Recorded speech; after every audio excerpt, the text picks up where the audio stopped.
1947 की, तो 1947 में जब पार्टीशन हुई थी इंडिया और पाकिस्तान की, तब पाकिस्तान में ऑलमोस्ट 23% हिंदू कम्युनिटी मौजूद थी। आज सिर्फ़ और सिर्फ मौजूद है कम्युनिटी 3% to 4%। क्या वजह इसकी? लगभग 1000 साल का संघर्ष तपस्या लगी इस देश को भारत एक राष्ट्र का स्वरूप देने में। लड़ाई केवल भूमि के एक टुकड़े पर अपनी स्वायत्तता हासिल करने की नहीं थी, बल्कि 1000 साल पुरानी इस धरती की संस्कृति, सभ्यता, सिविलाइजेशन को जीवित, हर एक खून खून में हमारी सनातन पहचान को जागृत करने की। इंडिया में मस्जिदें बनती हैं, ठीक है, यहाँ मंदिर नहीं बन सकते, तो वो थोड़ा इनसिक्योर फील करते हैं। लेकिन तो माइनॉरिटीज़ का जो कोटा है ना, हम लोगों ने उसको मतलब ये जो लोग थे हम लोगों ने उसको कम डिक्लेयर कर दिया। डेफिनेटली ये चीज़ में हम लोगों ने उनको मतलब जो उनके राइट्स थे वो दिए नहीं हैं, उनके जो फंडामेंटल राइट्स जो होते हैं वो हम लोगों ने उनको दिए नहीं है। कि हमारा आइन क्या कहता है? हमारा आइन कहता है कि कोई गैर मुस्लिम हेड ऑफ स्टेट नहीं हो सकता। तो इसका मतलब हम इसका मतलब इक्वालिटी नहीं पाकिस्तान में मुस्लिम और गैर मुस्लिम या कोई भी मजहब से रिलेट करते हैं। इक्वलिटी तो बिल्कुल की भी बात आप ना करिए इधर, अगर कोई करता भी है माइनॉरिटीज़ में से तो उनको मेरे ख्याल से डेफिनेटली उनको यहाँ से गहरा था।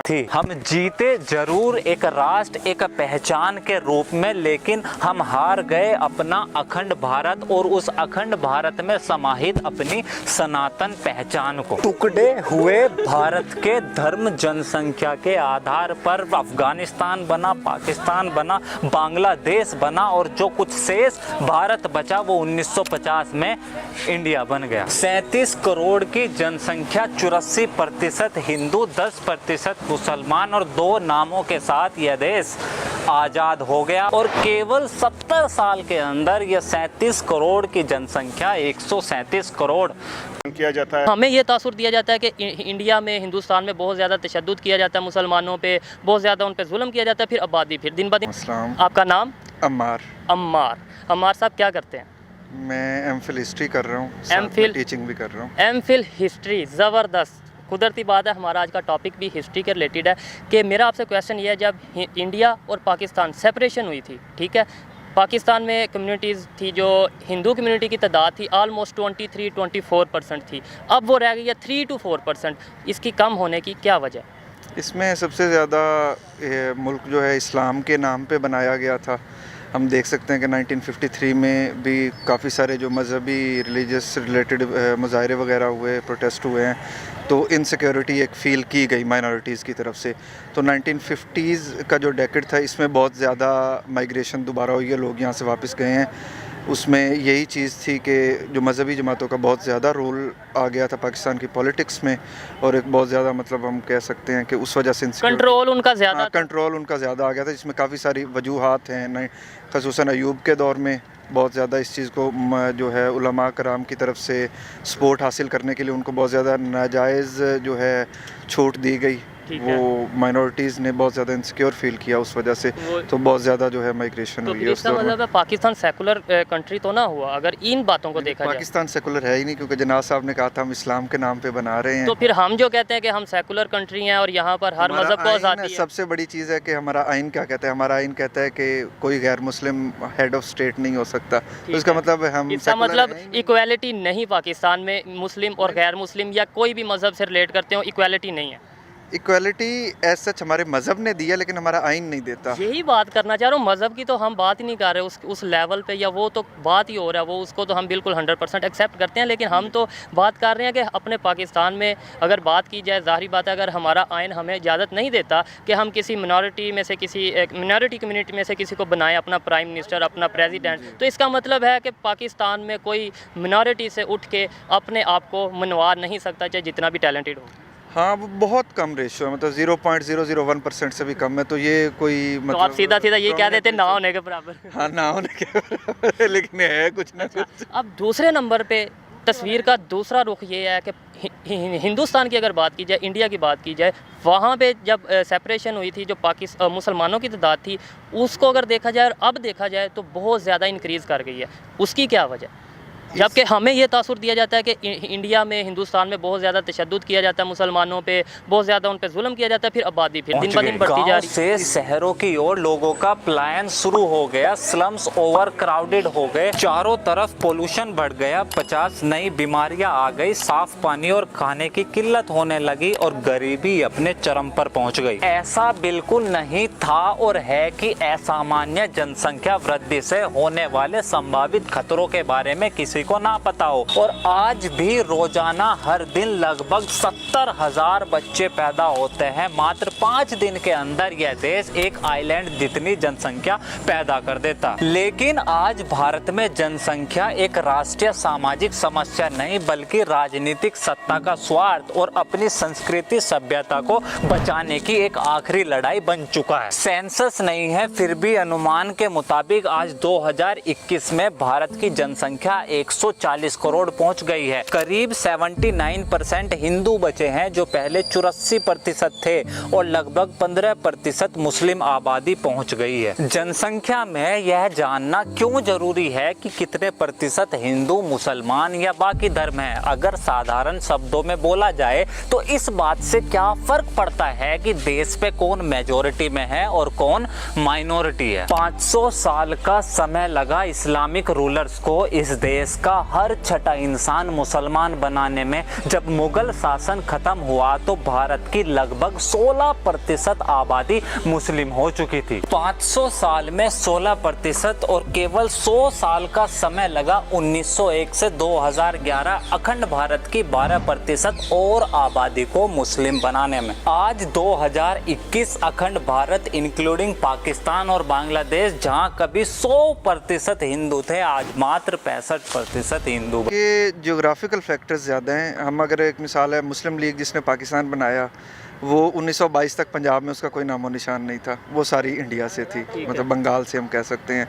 यूनियनिस्ट पार्टी 1922 में शामिल हुई है 1923 में, तो उसके बाद यहाँ सारा कुछ आया। फिर सिकंदर जनाब एक्ट हुआ है, तो उसके नतीजे में हमारा जनाब अल्लामा इकबाल ने जो ख्वाब देखा था, हम तो उसमें भी काफ़ी कम थे।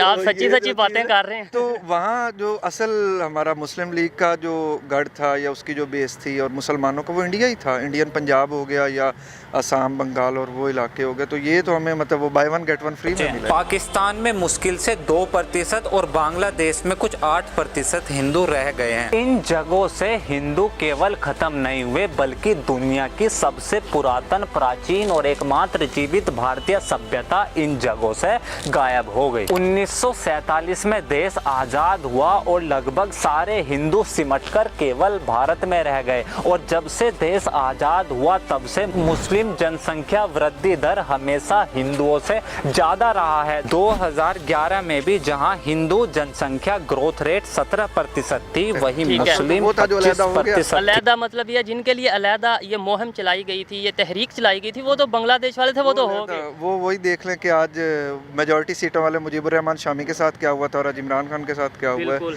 तो इस चीज़ को हम रिलेट कर सकते हैं। आपको अगर पूछा जाए क्या पाकिस्तान में हिंदू कम्युनिटी सेफ है, तो क्या आंसर करेंगे? तमाम लिहाज से, सिर्फ सेफ्टी ये मतलब नहीं है वो रह सेफ सकते हैं या खास अपना महफूज तरीके से रह सकते हैं, हर लिहाज से, राइट्स के लिहाज से। पहले मैं आपको एक मिसाल दे दूं कि इंडिया में मस्जिदें बनती हैं, ठीक है, यहाँ मंदिर नहीं बन सकते, तो वो थोड़ा इनसिक्योर फील करते हैं। लेकिन उसके बावजूद आइन में है कि आप वो थोड़ी डीप हो जाती है बात, लोग क्योंकि फिर एक रुख लेते हैं। अगर हम बात फिर लोग सीधा सीधा ये कह देते हैं, मैं खुल के बोल देता हूँ कि लोग सीधा सीधा कह देते हैं देखो ये हिंदुओं की फेवर कर रहा है, ये इंडिया की फेवर कर रहा है। मैं समझ सकता हूँ आपकी बात, लेकिन हमारा मज़हब आज़ादी सबको देता है, ज़बरदस्ती कोई नहीं करता, तो हमारे मौलवी हज़रात ज़रा कर जाते हैं। यानी कि हमारा मज़हब में कोई, किसी भी मज़हब में कोई भी खामी नहीं है, लेकिन जो हम मज़हब के ठेकेदार बनते हैं उनमें खामी है। हाँ, उसकी भी फिर बहुत सी वजूहत हैं जिस पे हम मज़ीद बात नहीं कर सकते। ठीक है, मैं समझ सकता हूँ कि आप क्यों नहीं बात कर सकते। बहुत शुक्रिया और बहुत अच्छा लगा आपसे बात करके। शुक्रिया सर।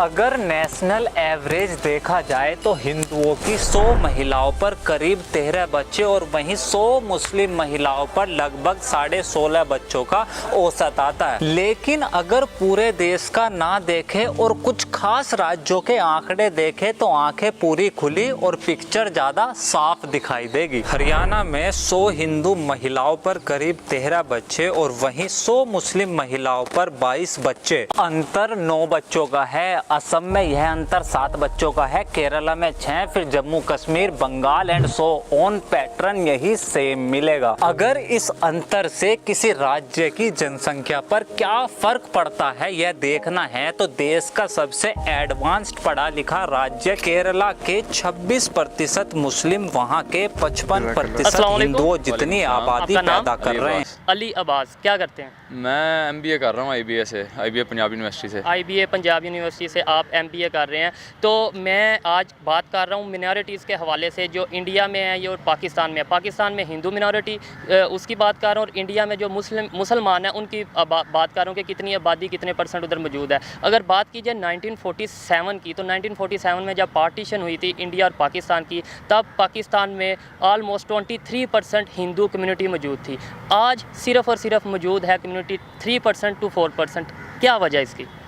इसकी देखें मेजर वजह तो यही है, एक तो जब हमारी हुई बांग्लादेश से पार्टीशन तो बहुत सारी जो हिंदू कम्युनिटी है वो वहाँ मूव कर गई। उसके अलावा जो देखो यार, जैसे हम एज अ मुस्लिम कम्युनिटी के साथ सेफ फील करते हैं, जैसे हम यहाँ पे मुस्लिम कम्युनिटी के साथ अपने जो है रिचुअल्स वगैरह या अपने रिलीजियस प्रैक्टिसेस परफॉर्म कर सकते हैं, वो हम इंडिया में रह के या क्रिश्चियंस के साथ तो नहीं कर सकते।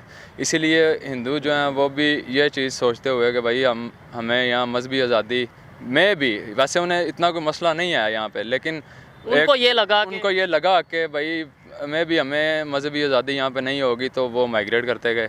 तो एक ये मेजर रीज़न भी है इस चीज़ की। और इसके अलावा ये भी हो सकता है कि उन्हें सियासत में, उन्हें हुक्मरानी में ये एक बहुत बड़ा रीज़न है कि भाई उनको माइनॉरिटीज़ को ना खुद को आके पार्लियामेंट में या गवर्नमेंट सतह पे अपर लेवल पे वो खुद को सही तरह रिप्रेजेंट नहीं कर सकते। ये मैं एक दफ़ा गया था गुरुद्वारा ननकाना साहब, तो उधर अब वो बंदा क्लेम कर रहा था कि भाई जितनी हमें यहाँ पे डोनेशन आती है ना, अगर उसका ये 10% भी लगाएं ना इस पे, तो ये आज यहाँ पे लंदन बना हो। ठीक है, वो कहते हैं कि महकमा औकाफ जो है, अब उनके भी तहफ़्फ़ुज़ात हैं, जारी बात है वो सिख हैं, वो कहते हैं महकमा औकाफ जो है, अब ये सारी जो गुरुद्वारा के इर्द गिर्द जो ननकाना साहब की सारी ज़मीन है ना, वो सारी सिखों ने ख़रीद के जो यहाँ से माइग्रेट कर गए हैं वो भी गुरुद्वारा के नाम कर गए हैं। उनका बहुत लगाव है उसके साथ, तो वो बाहर के मुल्क, वो उनके लिए जैसे हमारे लिए कब है, उनके लिए इसी तरह वो चीज़ है। तो वो अब वो जो सारी इर्द गिर्द की ज़मीन है वो सारी वो गुरुद्वारा के नाम कर गए हैं। अब उसका सारा जो वो ज़मीन अब लीज़ पे है, वो भी अगर उस पर लगे तो आज वो ननकाना साहब क्या हो। बिल्कुल, बहुत लॉजिकल बात की आपने कि बहुत फंड आता है मिनॉरिटीज़ को, उनकी ही कम्युनिटी के लोग उन्हें बेचते हैं, लेकिन हमारे इधर लगाया नहीं जाता। जो हमारे ऊपर सतह पे लोग बैठे हुए हैं, अब अल्लाह उनको भी हिदायत दे, अगर वो इंसाफ करें, कम से कम उनका तो फंड उन पे लगना चाहिए। दूसरा आप नहीं लगाते, कम से कम जो उनकी कम्युनिटी से इकट्ठा होता है वो तो उन पे लगाना है, जो उनकी चीज़ है वो तो उन्हें दे दें।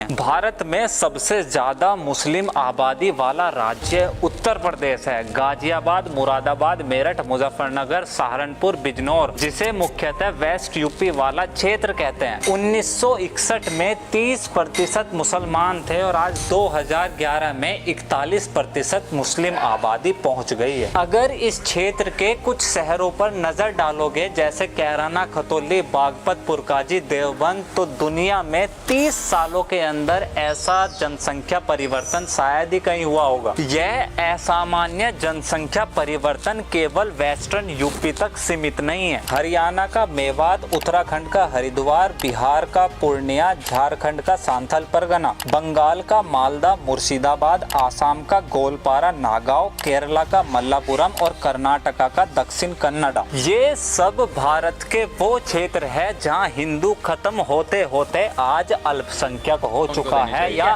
कुछ सालों बाद होने वाला है। जब सेपरेशन हुई थी तो इंडिया में जो पॉपुलेशन थी मुसलमानों की वो अब इंक्रीज़ हो चुकी है। आपने बात की थी कि शायद मुसलमान जैसे हिंदू हैं या कोई दूसरी कम्युनिटी है वो अपने मज़हब के लोगों के साथ ज़्यादा रिलैक्स फील करते हैं प्रैक्टिसेस करने में, शायद इसलिए कम हो गए, इधर से चले गए, माइग्रेट कर गए।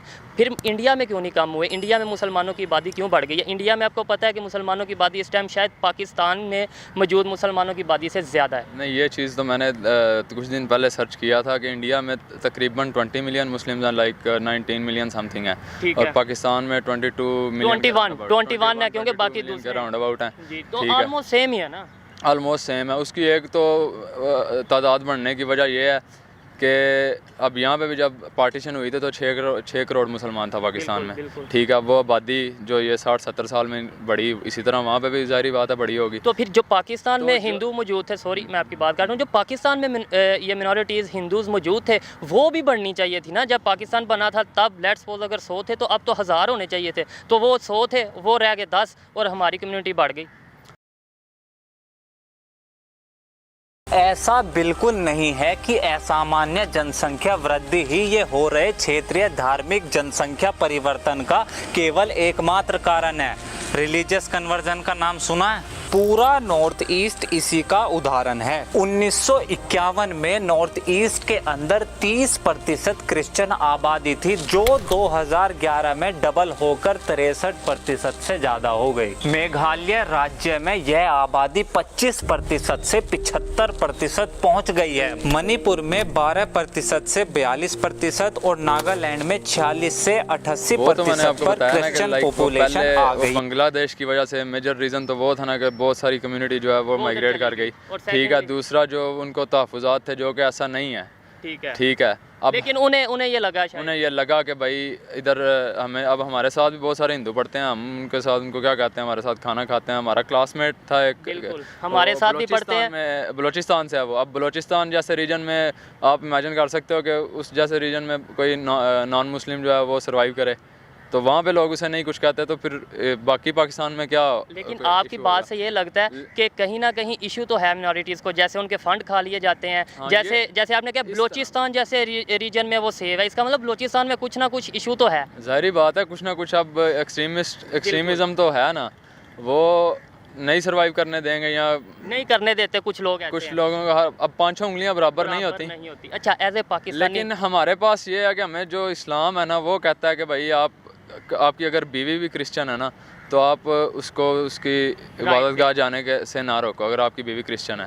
तो हम जब ये चीज़ देखते हैं तो हम उनके साथ वो कुछ नहीं कर सकते जो वो हमारे साथ करते हैं। अगर हम उनके कंट्रीज़ में जाएं, लाइक हम यूके में रेसिज्म इतना शुरू हो गया, अमेरिका में क्या कुछ हो रहा है, ये रोहिंग्या में जो हुआ है, फिर अब इंडिया में तो अब आपको बिल्कुल ऐसे क्या हाल तो अगर एज ए पाकिस्तानी आप पाकिस्तानी हैं, इंडियन व्यूअर्स जो आप देख रहे हैं, आपको उनके लिए कोई पैगाम देना चाहेंगे?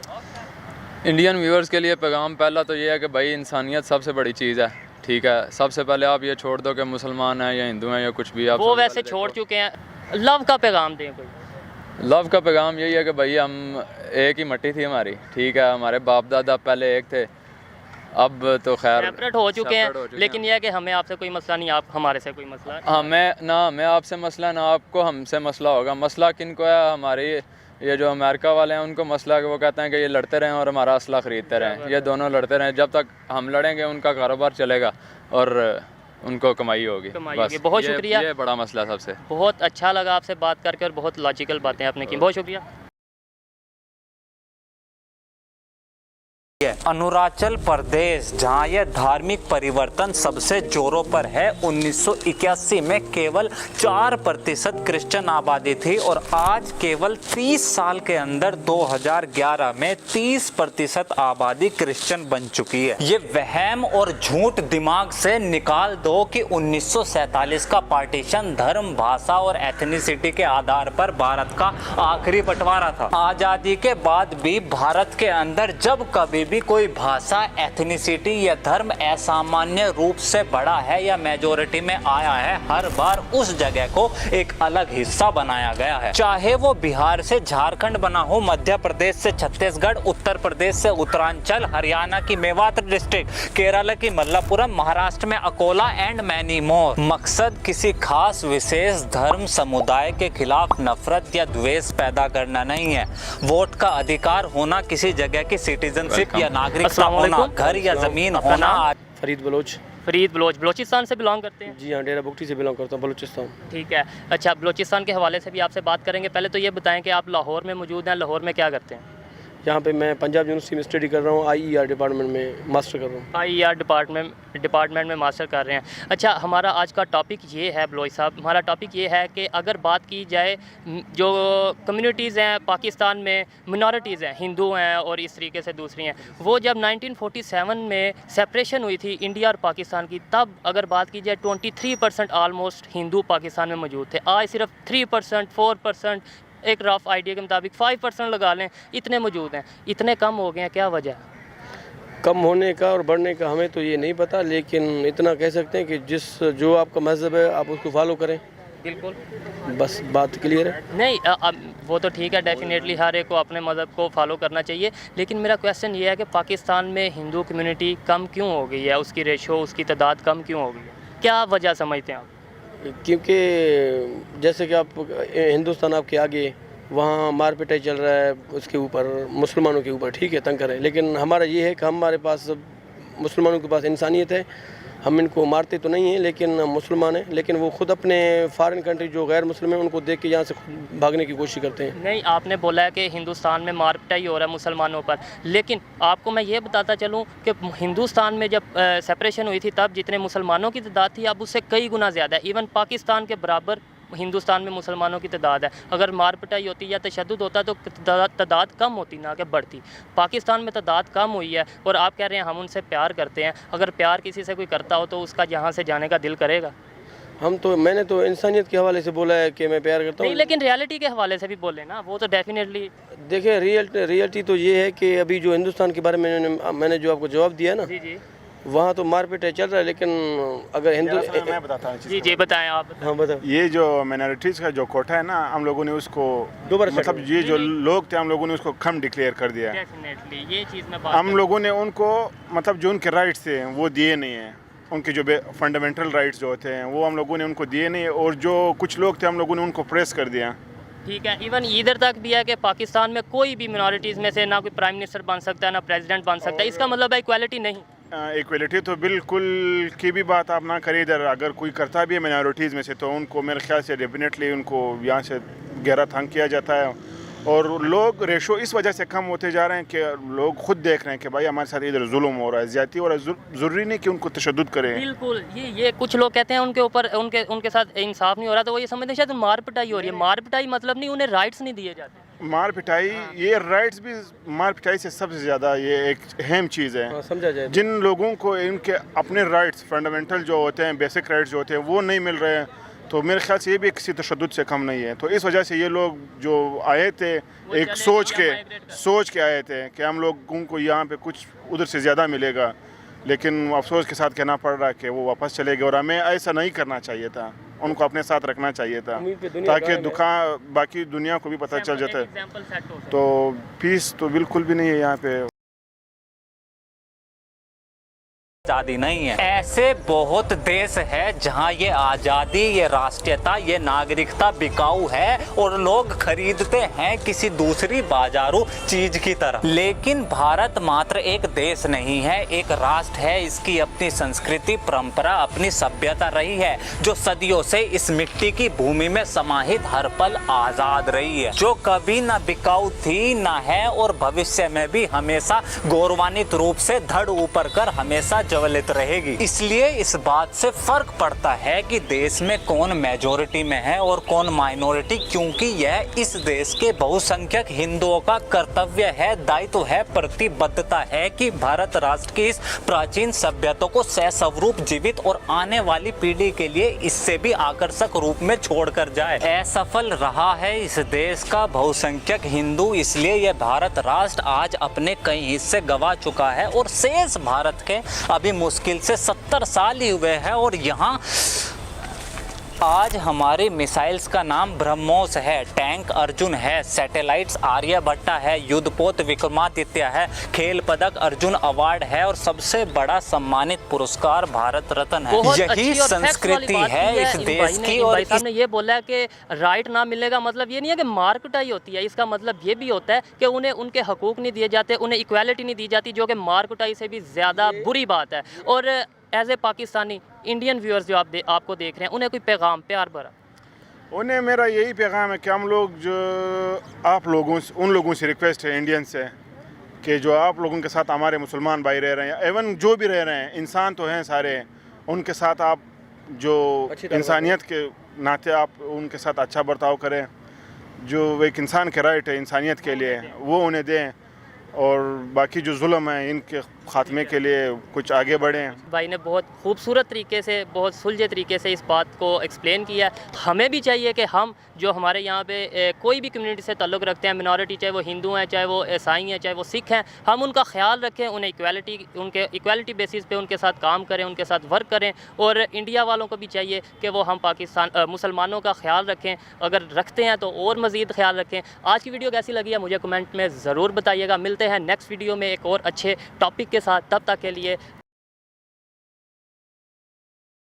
इसलिए क्या यह देश वर्तमान स्थिति को देखते आज से 200-300 साल बाद इस तरह के नाम और अपनी संस्कृति के प्रति इस तरह के समर्पण की कल्पना कर सकता है? क्या यह देश वर्तमान जनसंख्या आंकड़ों को देखते हुए आज से 200-300 साल बाद 1947 की आज़ादी और उसके मायने लोगों के दिलों के अंदर उसी रूप में जिंदा रख पाएगा? फर्क पड़ता है देश में कौन मेजॉरिटी में है और कौन माइनॉरिटी।